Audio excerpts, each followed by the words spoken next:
Hello, everybody. Thank you for joining us. Appreciate you being here. We have some data points to go over, a couple updates on important topics, and then we'll take some questions.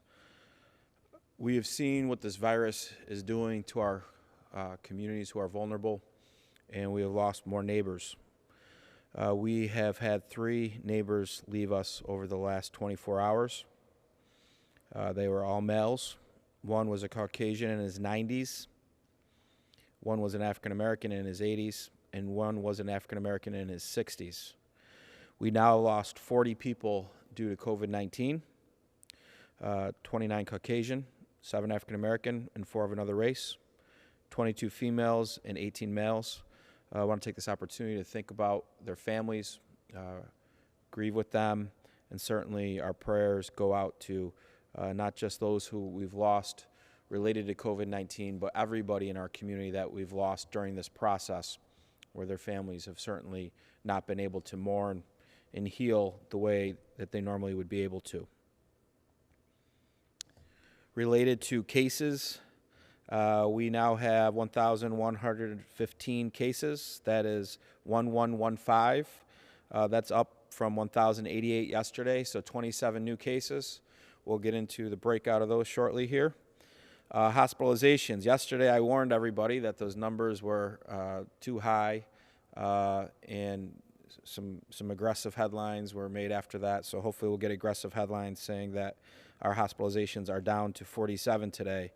And this is essentially about 10% of our active cases. So we have 47 individuals in the hospital. We have 13 folks who are critical. This is up 2 from yesterday. That's representing 3% of our active cases. Out of those who are in the hospital, we have 24 Caucasian, 12 African Americans, 7 of another race, and 4 individuals who have declined to share their race with us. Looking at our hospitals, we have 137 people who have been released from the hospitals. This is up 11 from yesterday. Part of that is people went in because you had certain facilities dropping them off just because they tested positive to COVID. And part of that, so many of those were representative in that 11 people who've been discharged. Also, there were some people who got better as well. So we're very thankful for that. Overall, we've had 623 people who have recovered. That is up 4 from yesterday. A reminder on recoveries. A recovery, if you are not a senior citizen, is you've had 7 days of really symptom-free COVID-19, and you've had 3 days straight with no temperature. During this process, since we started our proactive testing, the recovery guidelines and guidance has changed related to seniors. So seniors, no matter what, have to show recovery for a period of 14 days. So our active cases are now going to stay flat, if not increasing each day, because many of these folks are seniors. They're gonna be there at minimum 2 weeks now, whereas before you had many people coming off in 1 week. This is smart. It's being very conservative with our seniors. We know that they're very vulnerable to this illness, in this disease. When we look at our active cases, 452. Out of the active cases, essentially 2/3 are now related to affiliations of senior buildings, nursing homes, assisted living facilities, independent living facilities. So, and then contacts, household contacts. So we look at that total number out of the 452. We have 302 essential folks who are active right now that are from affiliated properties related to seniors and or household contacts. So then you essentially have about 150 people that are community spread cases. Our household contact case is at 152. That's 5 more than yesterday. So out of our 27 new cases, 5 of them are household contacts. And 14 of our new cases are related to senior living facilities. So when you break it down, we have 27 new cases. 19 are from contacts or affiliations. 8 are from community spread. So if you see this chart here, green is community spread. The purple or the blue is related to affiliated cases and or contacts. So certainly a better day for the community spread than the day before, which is better than the previous days. So that is a little bit of good news. We now have 1,200 people still in quarantine. When we look at who all of our positive cases have been, 640 females, 475 males, 35 under the age of 19, 190 in their 20s, 139 in their 30s, 147 in their 40s, 185 in their 50s, 165 in their 60s, 115 in their 70s, 92 in their 80s, and 47 in their 90s. When we break down percentage by age, 20% are under 30, 33% are under 40, 46% are under 50, 62% are under 60, and 38% are over 60. When we look at geography, City of Syracuse, 564 total cases, 266 recoveries. Clay, 97 total cases, 72 recoveries. Onondaga, 81 total cases, 28 recoveries. Manlius, 59 cases, 39 recoveries. DeWitt, 55 cases, 33 recoveries. Salina, 45 total cases, 33 recoveries. Cicero, 42 total cases, 29 recoveries.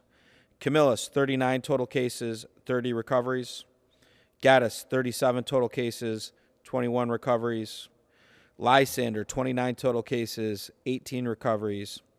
Pompey, 22 total cases, 20 recoveries. Skaneateles, 15 cases, 13 recoveries. Van Buren, 8 total cases and 3 recoveries. Lafayette, 4 cases, 2 recoveries. Atisco, 5 cases, 4 recoveries. Marcellus, 5 cases and 4 recoveries. Elbridge, 2 cases, 2 recoveries. Fabius, 2 cases, 2 recoveries. Spafford, 2 cases, 2 recoveries.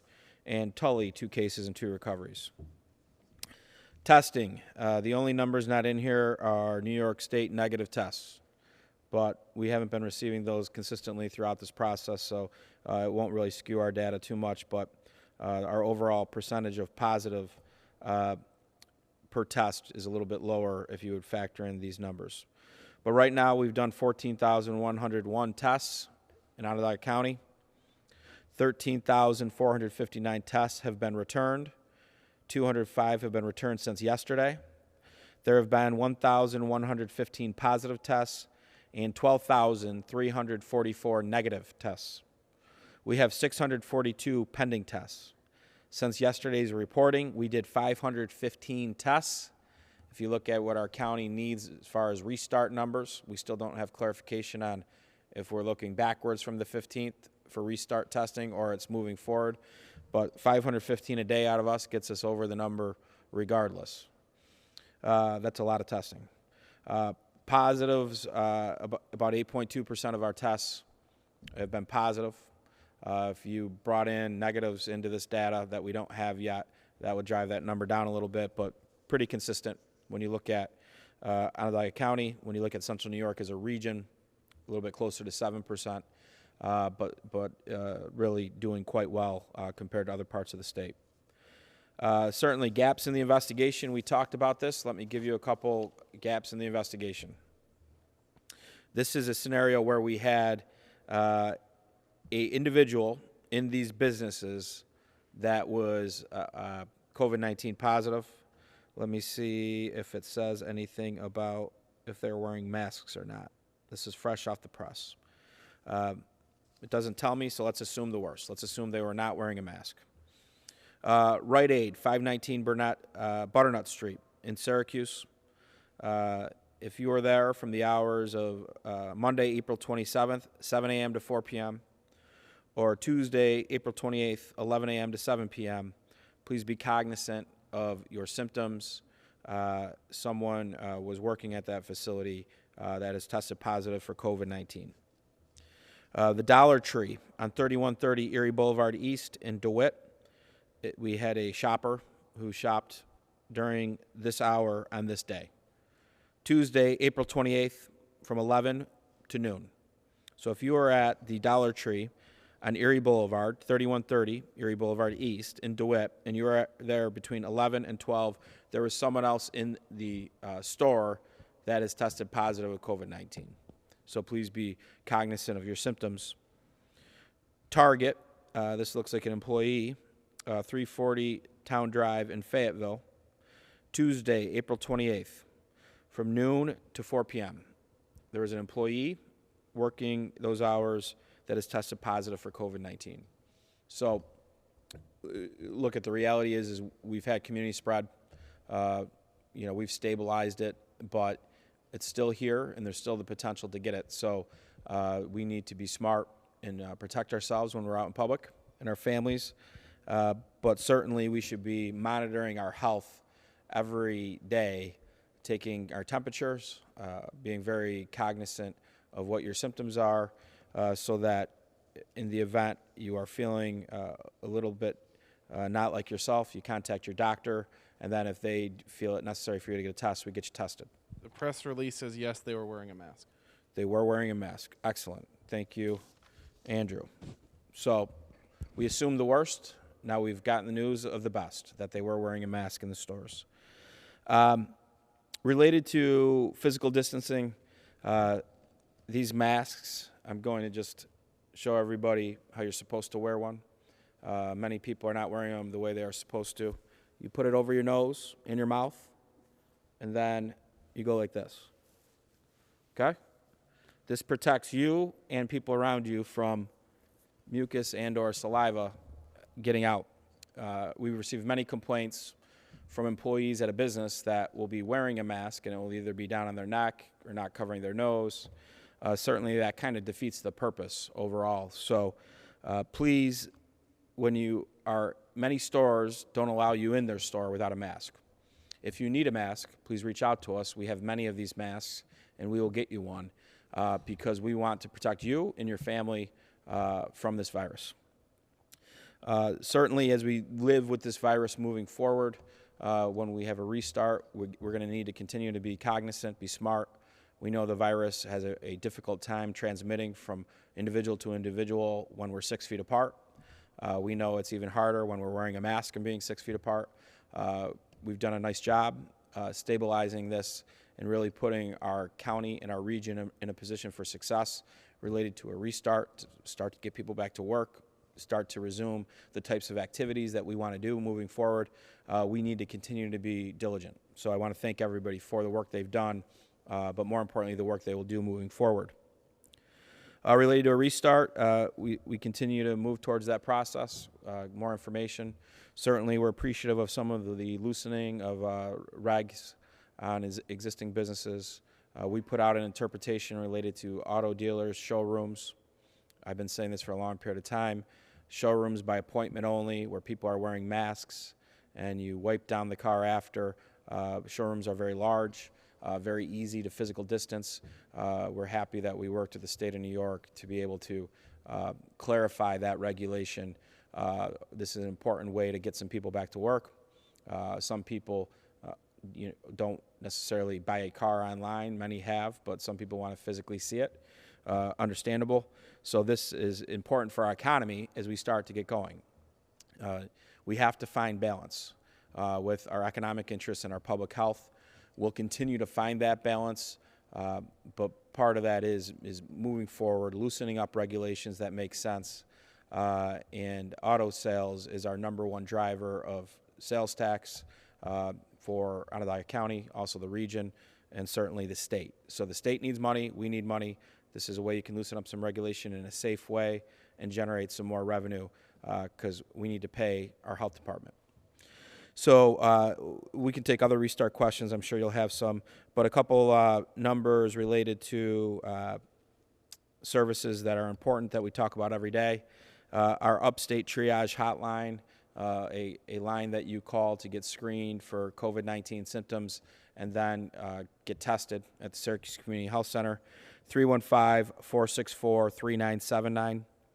Our seniors, our healthcare workers, and adult nutrition hotline, 315-218-1987. Please call this number if you need help with a meal. For a reason, you can't get to the grocery store, you have an emergency. if you're a essential worker, a healthcare worker, or a senior, will help fill that gap. If you need a mask, you can call that number as well. Our continuity of care planning, which has helped us keep our essential business employees working when they've had gaps in child care in this process. That number is 315-446-1220 with our partner, Child Care Solutions. We have extended this program free of charge to all of our essential business employees through the month of May. So please take advantage of that. And again, mental health, certainly something that is a very serious health-related issue. And we have professionals at 211.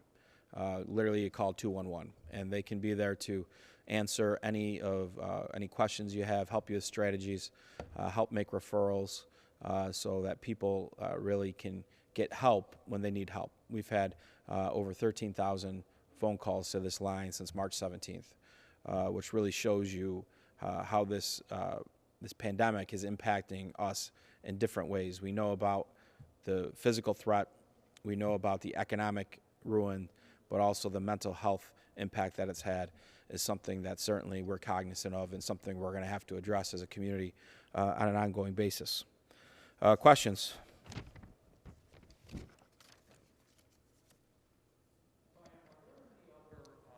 Kinds of businesses that you're aware of that might loosen up and start operating before the 16th, like car dealerships have? The example somebody asked me about today was like mobile dog groomers.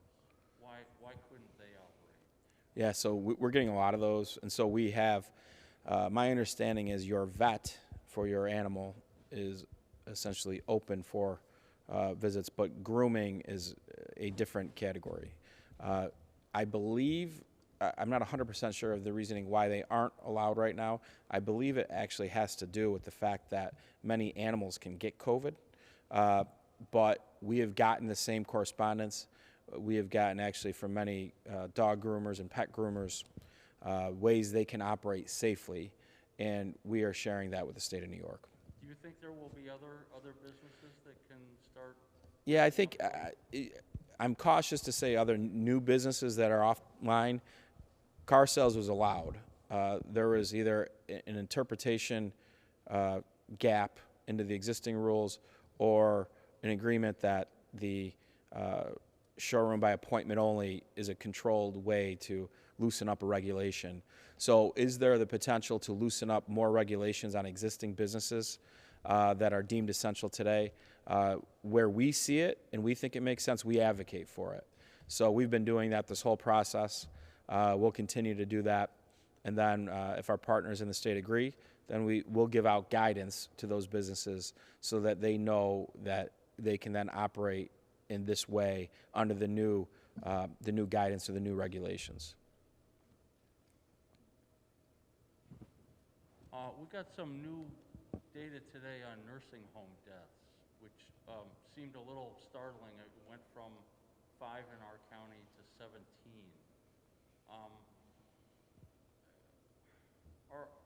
Are you confident that we're getting accurate numbers on that now? Do you guys track nursing home deaths from the county health department? So we don't, because that's not our lane.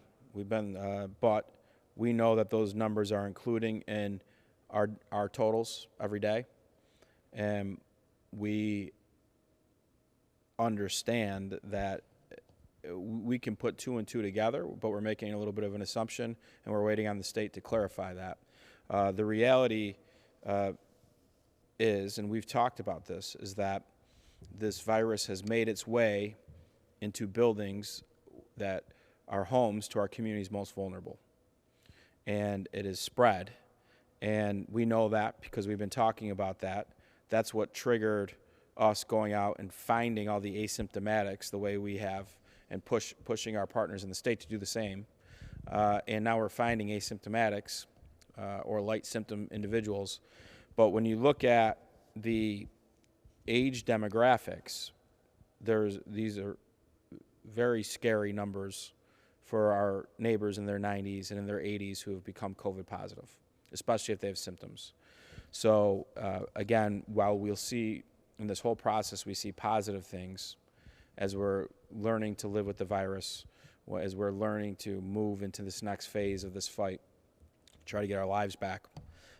The reality is we have sick people to begin with now getting this virus, and I have a lot of fear about more bad outcomes in the future, as we've done a lot to prevent and preserve and save lives with our proactive testing, but the reality is in some of these facilities, COVID was already there, and it's a killer if you have underlying medical conditions, or if you're a senior.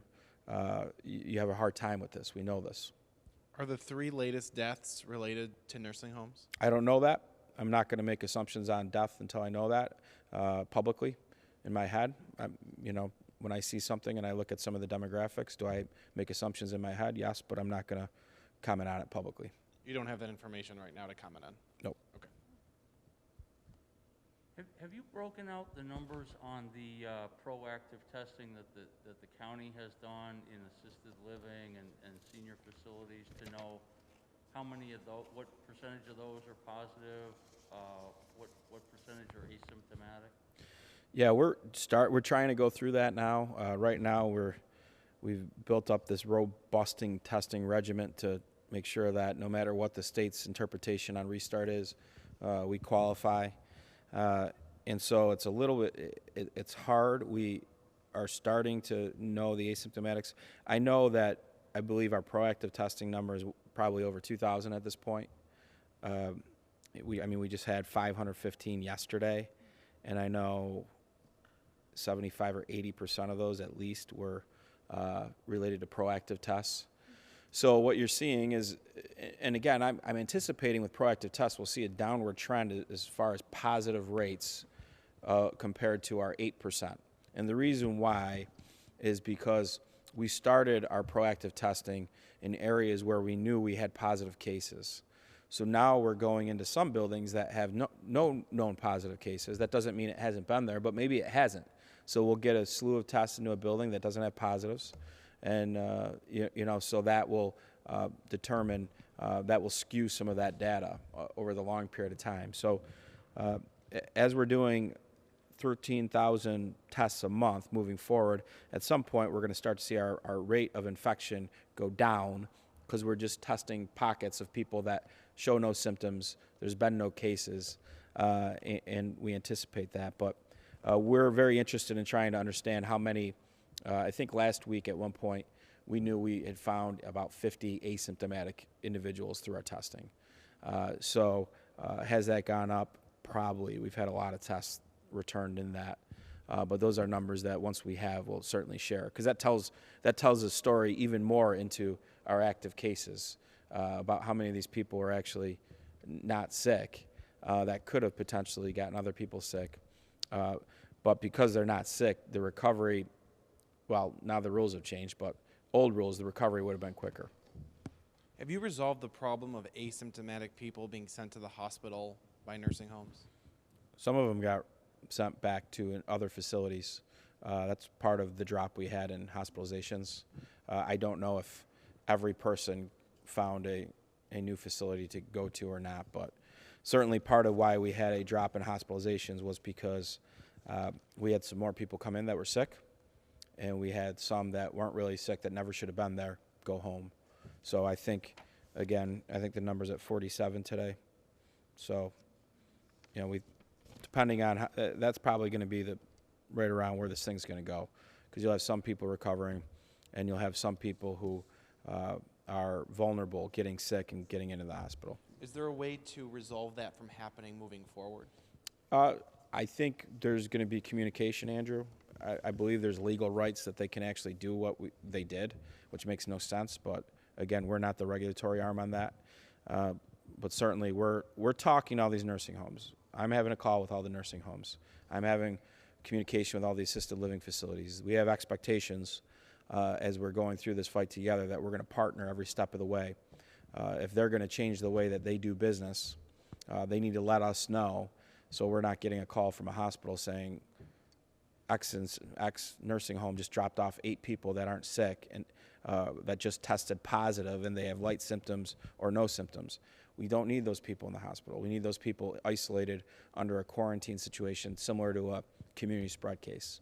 How is the community doing on social distancing? I mean, of course, we had a couple nice days over the past couple of days. Are people falling back into old patterns, or are we doing better? Yeah, I think so. It's interesting. I think over the weekend we'll know how we did with the increased activity over this past weekend. We'll probably see those. If we see an uptick in testing on Friday and Saturday, we'll probably see the results Sunday. So if you see an uptick of testing related to symptoms, not our proactive efforts, that will tell you that by being together more, the infection spread more. And so I think a couple things that there's early trends in other states that have a little bit sunnier weather than us and a little bit warmer weather than us that might suggest that this virus doesn't do as well in that type of weather. So maybe as we're getting back together and giving more opportunities to spread, the virus is weakening a little bit. We don't know enough about that. But overall, a lot of people were out enjoying the community this past weekend. There's nothing like summer in Central New York and fall in Central New York. So we need, for our mental health, we need to be able to do that. We just need to be more cognizant of when we are out, making sure that we're not putting ourselves in situations of large gatherings. Nobody knows, even if they're your friend, you don't know everybody they've been interacting with. You don't know who they've been at work with. You don't know what interactions they had when they went shopping. That's not to suggest that they have it, but what we don't know, we don't know. What do we know? 6 feet keeps you safe. Masks helps even more. Can you elaborate a little bit on the businesses or the type of business where people were reported not wearing their mask correctly? Yeah, look, there's a lot of retail that I've seen myself when I've gone into some of these stores, and certainly we get emails consistently about anytime someone goes to a store and sees somebody walk in without a mask. Now, some people have respiratory problems, so they don't need to wear a mask if they have bad asthma or whatnot. I believe that was part of the governor's order. But, again, there's many that could wear a mask. So if the mask is the issue, you can't get your hands on the mask, reach out to us, email me, we'll get you a mask. But if you have one, please wear it. You mentioned Walmart being a place that isn't enforcing it for every person, whereas Wegmans is. Walmart has had a track record of public exposure in this county. I know Walmarts elsewhere have had some rampant spread of coronavirus. Would you specifically ask Walmart to start enforcing this? We've been reaching out to Walmart and explaining our concerns. And the concerns, it's ironic that the same store that has a testing site at it has people where we're getting positives, right? So hopefully that's irony. But these stores have the ability to make that call. The government should not make that call for these stores. And so it's not good business if I have to sit here and talk about your store 2 or 3 times a week because of potential tracing that we couldn't fill all the gaps, right? So that's just not good for your store. So let's just do everything we can to mitigate that risk. It's all about risk mitigation for us individually, for the businesses. So we just ask for continued collaboration. You've made that request? Yeah. Yep. Their response? I don't know how the response is yet. We'll see. We'll see. Sometimes we talk about these things and we get good responses. Ryan, you've talked a lot about the increase in affiliated cases. I wonder, as you look at the community spread on your green chart there, you wouldn't say that's going down.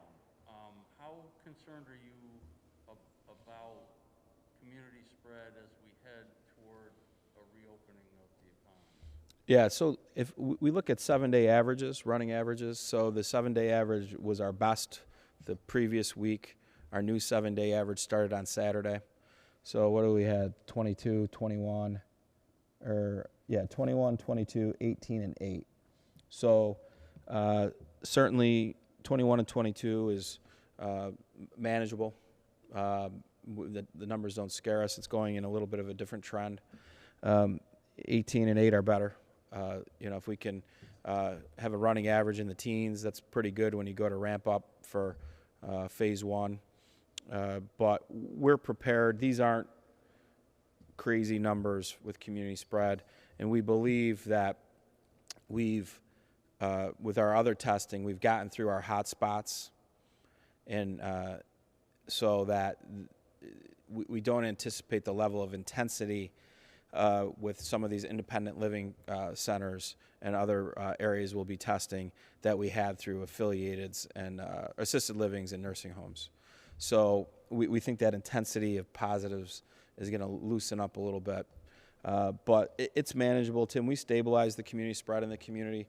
At one point, it looked like we could really get this thing down to next to nothing. But I don't know if that's realistic. I think if you look at, we've had this, and we've only been able to compare data to ourselves really through this process. But we talked about this with hospitalization rates yesterday a little bit. Our worst day with numbers in hospitals never even stressed our capacity. It wasn't even close.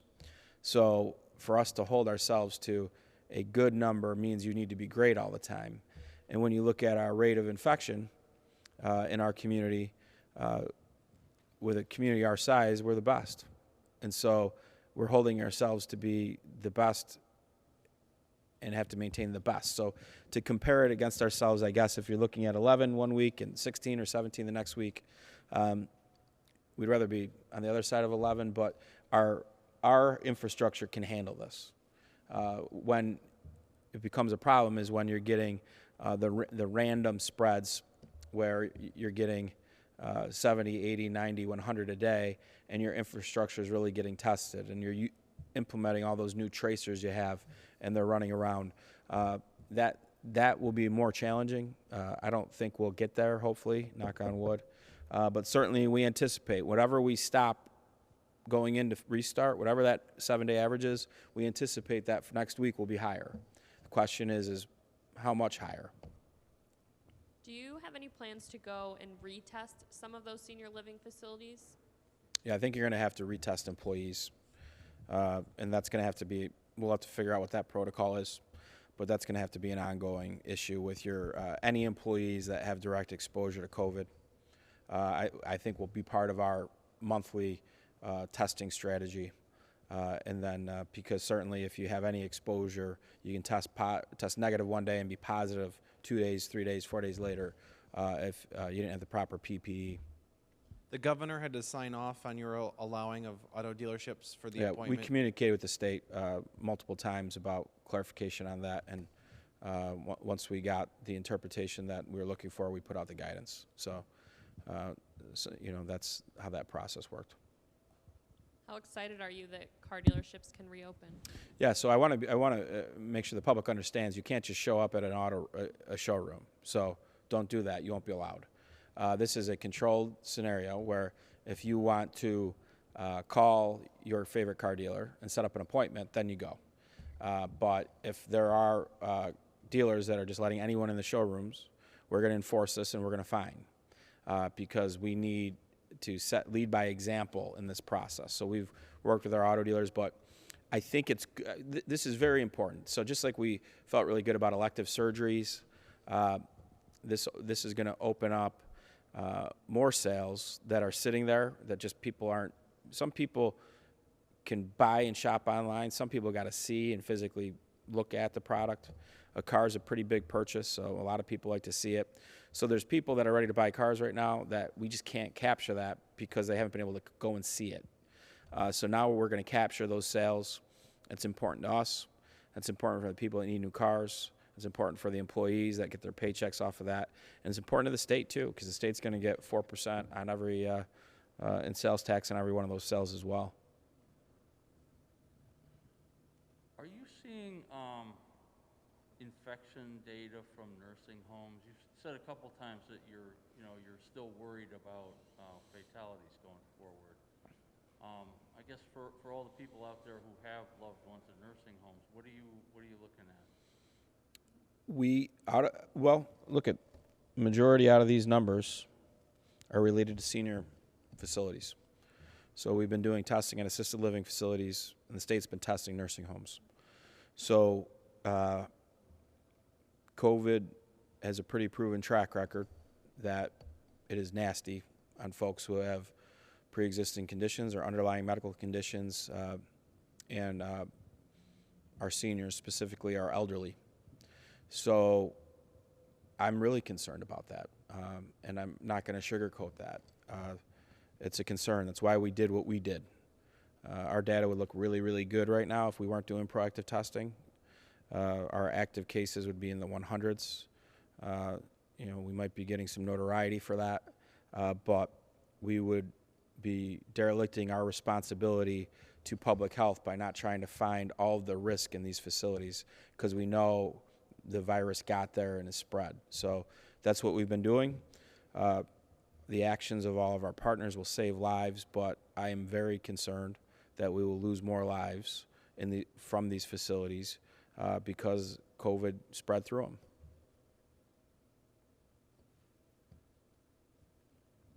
Did those numbers surprise you when the state released that data?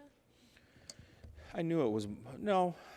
I announce every day if there's underlying medical conditions or in the ages, right?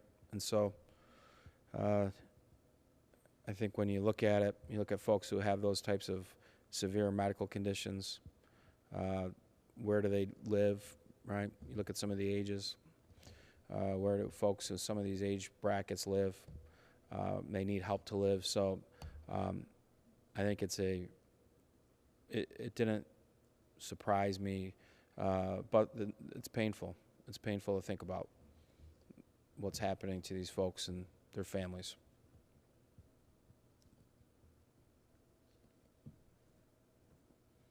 Other questions?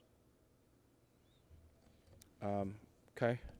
I want a couple thank yous. One, I want to thank 12 county legislators that supported the STEAM school legislation today. Strategic initiative that will help us get into economic recovery and prepare our young people for the workforce and the job opportunities of tomorrow. I can't think of a better project for our region for economic recovery than our countywide STEAM school initiative.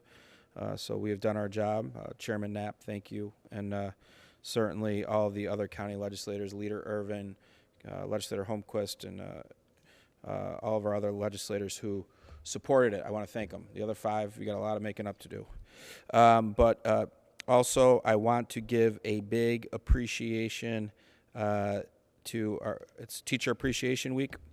We talked about our teachers, how hard they're working to put together continuity of learning for everybody.